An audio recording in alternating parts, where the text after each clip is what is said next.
Hey, what's going on, everybody? My name is Corey, better known as the Seaman, and I want to welcome you to another edition of the Seaman's Cinema Sit-Down. That's right, folks, this is my last movie review of 2017. We are on December 31st. It's New Year's Eve, getting ready to go out. I had to make sure I snuck one more movie review in because this movie was a movie I wanted to make sure I got in before the end of the year, because I also have a top 10 video that'll be coming out as well, and I had a real good feeling that this movie might be good enough to land somewhere on that top 10, so make sure you check that out to find out if it does or doesn't. But you know the deal. You know the deal with the Cinema Sit-Down. You gotta pull up your chair. You gotta take a seat.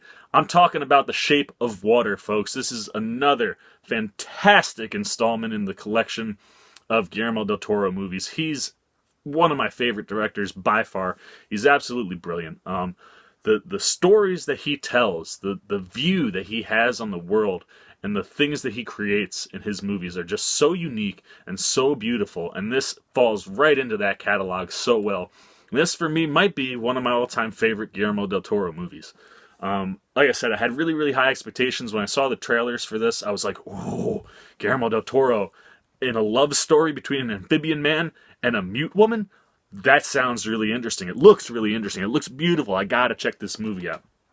And, then you start hearing about the movie, right? It's getting all sorts of buzz coming up in the award season. Critics loving this movie. People are loving this movie.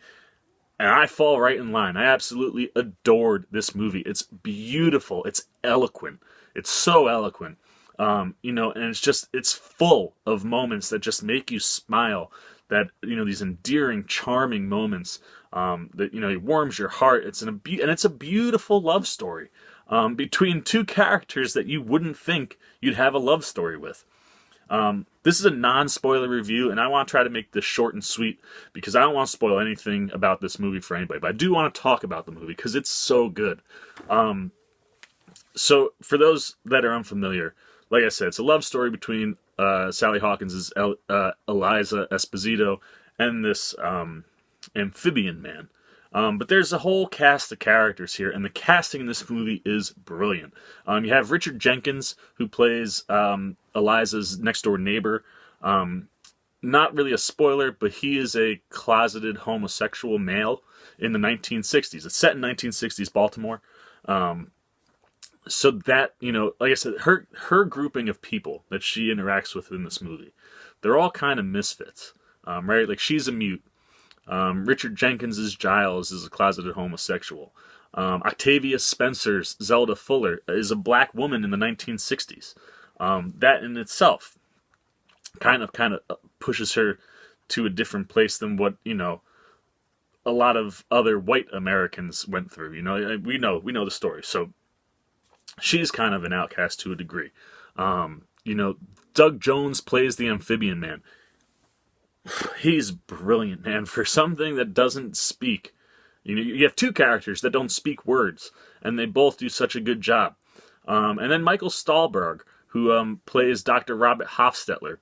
He's a Russian, spy, but he's a scientist. And he, as the movie progresses, he doesn't really align with what the Russians are doing. So he becomes an outcast amongst his own group because he is purely in it for the science.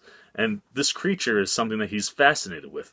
And that grouping of people and the creature are just so well put together. It's such a great cast. And then, of course, Michael Shannon. Michael Shannon, another brilliant character actor who plays our antagonist, Federal Agent Richard Strickland. He's kind of in charge of overseeing everything that's going on with the amphibian man. And without spoiling anything, the whole reason that they're investigating, like I said, Eliza and Zelda both work in this top secret government facility where they bring in and they house, it seems like lots of things. We don't see anything else in the facility but the amphibian man, but the way they talk, you can tell there's things that go on here that kind of make you go, I don't know what is always happening, but, they play janitors. They're the cleaning ladies.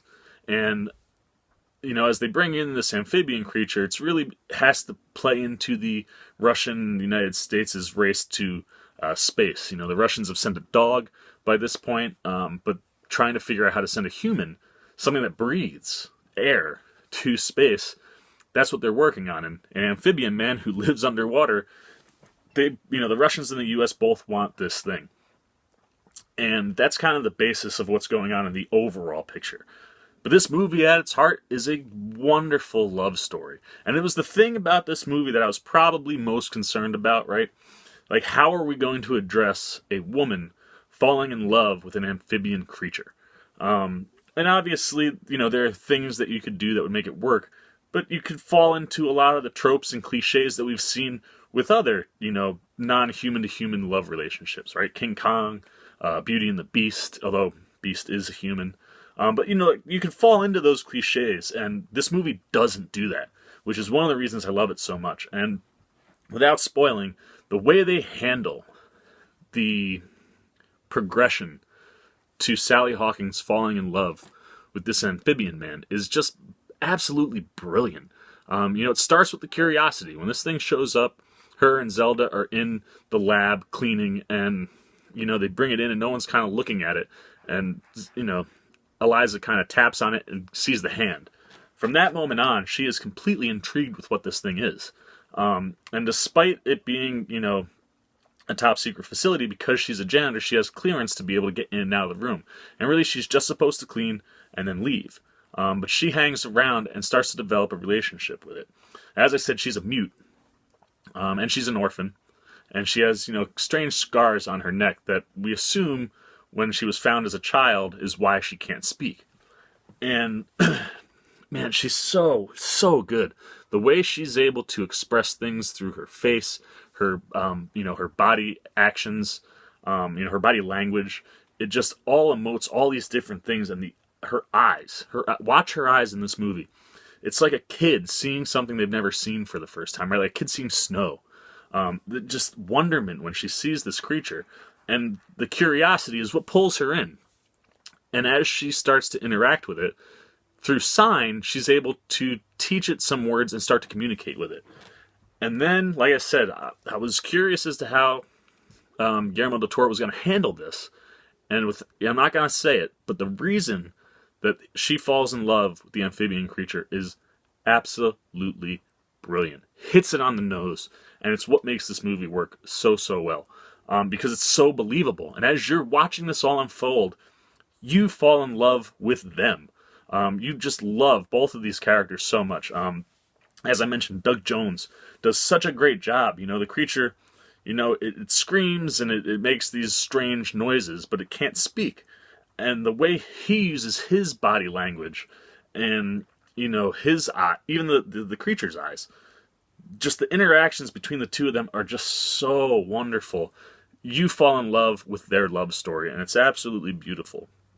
The other thing, like I said, that works, though, throughout this whole movie is the cast, and it's Eliza's interactions with all of the other cast members. Giles is her neighbor, and because she works a night shift, she always checks in on him on the way out and when she gets home, and they have just beautiful moments together. Just really subtle, small things that just put smiles on your face. Every time that they're interacting, you're most likely going to be smiling, because it's one of these where each of these people that she interacts with, they're all they really have with each other, and especially Giles. Her and Giles, that's it. Like, they have each other more than anybody else, and it's just beautiful to watch. Like I said, you'll just smile throughout the movie watching these two interact. Octavia Spencer, her Zelda, and Eliza, they've worked together as cleaning ladies in this facility for 10 years, and they always have each other's backs. Octavia Spencer is brilliant. She'll make you laugh throughout the movie. When they're talking, obviously, she's doing all of the verbal communications and is always talking about her husband and just all the situations and things she talks about as they go through the facility and cleaning. You're just laughing and you're just enjoying. You're smiling. You're smiling so much in this movie. You're just enjoying how they work with each other. And I love how they have each other's backs at all times. Octavia Spencer, her Zelda will do anything for Eliza. And it's wonderful to watch. And then even the relationship that develops between Eliza and Dr. Hofstetler. Even though they're kind of pitted against each other, Hofstetler is a scientist at heart. And he has a respect for what this creature is, and he's seen her interact with it a few times, which piques his interest even more that, hey, this is more than just a creature. Like, this is a very, very high functioning being. And they have interactions that too, you're rooting for everybody in this group the whole movie. And then Michael Shannon, man, he, like, I don't want to say that he's a bad guy. He's our antagonist for sure. But most of it is because he's doing his job. And for him, it's a thing. It is a thing. It is a creature. It is not anything that has emotions. And he acts the exact opposite to the way Eliza acts when around the amphibian man. And you were constantly rooting against him to fail at every turn. He plays the antagonist so well. And he's got some quirks in the movie. There's this one thing that pops up continually with him. And it just, every time it pops up, again, it kind of just makes you giggle. And you're like, I just love everything that has to do with each of these characters. The character development in the movie is beautiful. It's brilliant. It's so well done. And then, like I said, Guillermo del Toro, man, he just knocks this out of the park. His sets and his set designs are fantastic.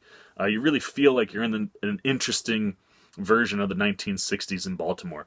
The facility that they work in is just so cool and beautiful, and it's dark, and just everything he does from a set standpoint is fantastic. Everything he does with his camera work is beautiful. There are some really cool transitions, and he utilizes water in ways that lead to some really cool transitions, and I love the way he begins and ends this movie. The imagery that he uses to bookend this movie is just wonderful. It's such a clever way to start it, and it's such a great way to end the film. Everything he does in it is great. The writing is fantastic. The story, like I said, it's so human. It's so emotional. It's gripping. It's beautiful to watch. You're always, as crazy as it is to say out loud, you're rooting for Eliza and the amphibian man the whole movie. It's great. Like, you're rooting for a human and an amphibian man to have a love relationship, and it's wonderful to watch, and it kind of makes you go, like, I want to find love like that. There's just not enough good things I can say about this movie. Like I said, I hope it takes home all the awards this season, because they're all so very well deserving. So that's it. Like I said, I didn't have anything bad about this movie to really say. I loved this movie so much. And I hope that if you haven't seen it, you'll go see it, and you'll enjoy and love it as much as I have. So please, hit those comments. Let me know what you thought of the movie if you did see it. If there were things that you didn't like, what were they? Let me know. I mean, there's one scene that's kind of out of place in the movie, but for me it still works because it gives Eliza something different to do, and it plays into some things they set up with her character. So even though it feels a little out of place, I really still thought it worked. Everything in this movie for me worked. So like I said, hit those comments. Let me know what you thought of the movie. If you haven't seen the movie, have I enticed you enough? If the trailer didn't do it on its own, have I made you go, you know what, I'm going to check this movie out? Let me know in the comments. If you like this video, please give me a thumbs up. I love seeing the love. And as always, if you're not part of the squad already, please make sure you hit that subscribe button and then hit that little bell so you get an alert every time I make a new video. So that's it, folks. That's all I got left to say. Nothing left. I've emptied it out without spoiling this movie. It's beautiful. It's wonderful. It's an absolute must-see. So for the Seaman's Cinema Sit-Down, please, I wish all of you a very, very happy and safe New Year. And, that's it for the Seaman's Cinema Sit-Down. I am the Seaman, signing off in the year of 2017. We'll see you next year, everybody.